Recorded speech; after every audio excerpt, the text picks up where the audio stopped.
Plan ചെയ്തിട്ട് നീ നമ്മളെ മൈൻഡ് ചെയ്തില്ലല്ലേ? നിന്റെ മൈൻഡ് ആകെ മാറിയിരിക്കുന്നു. Never mind.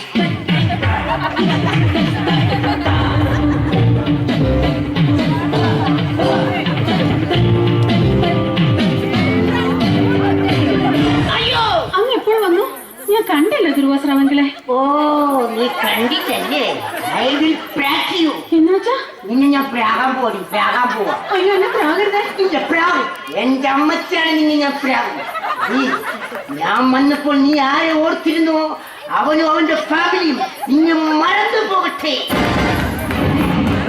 അയ്യോ അയ്യോ അങ്കിൾ, ഈ പ്രാക്ക് നിങ്ങൾ തിരിച്ചെടുക്കണം. സത്യമല്ല, ഞാൻ ഒരു തടവ് പ്രാകിയാൽ അത് 100 തടവ് പ്രാഗ മാതിരി. എന്റെ എല്ലാമായ പ്രാണനാഥൻ എനിക്ക് നൽകി ഈ മുദ്രമോതിരം തരാം. അപ്പൊ അവനത് തിരിച്ചു വെച്ചാൽ നീ എന്ത് പറയും? ഒരു സ്രാവ് വിഴുങ്ങിന്ന് പറയും. ഏത് സ്രാവ്? ഒരു മുട്ടൻ ദുർവാസ്രാവ്. ഓക്കെ, നീ ആയതുകൊണ്ട് പ്രാക്കിന് ഞാൻ ഒരു 50% ഡിസ്കൗണ്ട് തരും. നീ എന്തെങ്കിലും തെളിവ് കാണിച്ചാൽ നീ ഓർത്തിരുന്നവൻ നിന്നെ ഓർമ്മിക്കും. ഓക്കെ, ഐ ആം ദുർവാസ്രാവ്. Just remember that. ഷീറ്റോ? രംഗം 4. എന്നാച്ചാ ഇങ്ങനെ